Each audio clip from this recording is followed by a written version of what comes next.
फिर सीधे बढ़िए एकदम। सभी को मैंने हर चीज बता दिया, कैसे एग्जाम देना है, कैसे आपको बैठना है, कीबोर्ड कैसे चेक करना है, सारी जानकारी मैंने दे दिया है आपको। ठीक है, धीरे धीरे वो सारी आपको जानकारी होती जा रही है। आप कैसे जाएंगे, कैसे बैठेंगे, कैसे वहाँ सबको आपको चीजें, कैसे वहाँ चीजें दिखेंगी, क्या है आपको वहाँ पे अपने से ही सारा चीज समझना है। जो मैं बताया, जैसे कीबोर्ड आपको दिया गया है, कीबोर्ड आप स्मॉल लेकर और कैपिटल शिफ्ट दबाकर प्रैक्टिस करेंगे कीबोर्ड हमारा सही है कि खराब है। ठीक है, और वहाँ एक और प्रॉब्लम होती है, जैसे आपका कीबोर्ड खिसक जाता है, घूम जाता है, इधर उधर हो जाता है, उसका भी प्रॉब्लम मैंने बताया।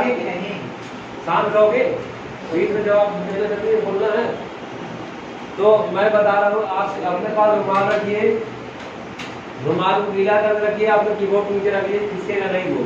ठीक है, वो खिसकना बंद हो जाएगा आपका। आप उसको रखे रहेंगे तो आपको प्रॉब्लम नहीं होगी। ठीक है, अगर वहाँ पे आप जाते हैं तो आपको बहुत चीज़ें ध्यान देना। जैसे आप गए वहाँ पे, आपको ठंडी का टाइम रहेगा, वहाँ ठंडी में ही एग्जाम आपका होगा, तो आप शूज पहन के जाएंगे। शूज पहनने से क्या होता है, जैसे आपको चेयर आपकी घूमने वाली मिल गई, जैसे घूम जाता है, इधर उधर हो जाता है, तो आप शूज से स्लीपर पहने। ठंडी में तो कोई स्लीपर पहनेगा नहीं, ज़्यादा ज़्यादा सभी लोग शूज ही पहनेंगे, तो आपके पैर चिपका लेता है जमीन, जैसे कुर्सी को टच करके चिपका लेता है अच्छी तरीके से, तो उससे आपको प्रॉब्लम नहीं होगी। ये सब चीज़ें मतलब आपका आप मतलब सीधे बैठेंगे, स्ट्रेट बैठेंगे तो चिपका लेंगे, कीबोर्ड प्रॉब्लम हो रही है तो आप उसके नीचे रुमाल रख लेंगे, कोई दिक्कत नहीं होगी। ठीक है, हो सके तो हमारे ख्याल से आपको अच्छा कीबोर्ड वहाँ मिले, कीबोर्ड आपको अच्छा ही मिले, क्योंकि हाईकोर्ट में जब एग्जाम होता है तो सस्ता कीबोर्ड मिल जाता है। कभी कभी ग्रुप डी वाले एग्जाम में सस्ता कीबोर्ड लगा था, मगर अब सारी चीज़ें अपडेट हो गई हैं, SSC एग्जाम कराने लगी है, तो आपको HP का ही कीबोर्ड मिले वहाँ पे, HP या डेल दो तरह के कीबोर्ड मिलेगा, और सेम इसी का ऊपर वाला रहेगा उसका कीबोर्ड में कोई इशू नहीं रहेगा। उसे इशू का मतलब ज़्यादा बहुत रियल केस में किसी को मिले। और आपको खास कर ध्यान देना, आपका नल लॉक और नल लॉक और कैश लॉक, नल लॉक की लाइट जलनी चाहिए और कैश लॉक की लाइट नहीं जलनी चाहिए। ठीक है, चीज़ पता होगी आपको।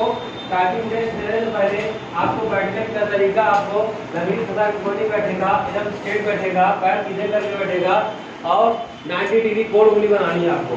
हमेशा आपको टाइपिंग टेस्ट देना है, 4 लाइन आराम से करना है, 4 लाइन आराम से करना है आपको, हड़बड़ाना नहीं है, 4 लाइन आराम से करेंगे। जैसे आप यहाँ टेस्ट दे रहे हैं, सेम प्रोसेस आपका वहाँ भी उसी तरह हो जाएगा।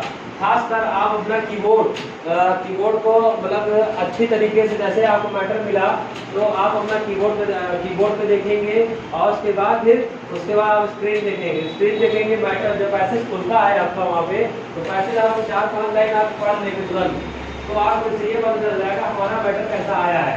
ठीक है, इतनी चीज़ें आपको वहाँ पे करना है एग्जाम समय। ठीक, चलिए सीधे बढ़िए, आपका टेस्ट लेने के लिए स्टार्ट हो रहा है, टाइम स्टार्ट हो रहा है। चलिए सीधे बढ़िए एग्जाम, 4 लाइन आराम से करना, आपको बैक का यूज नहीं करना। चलिए तैयार, रेडी, स्टार्ट।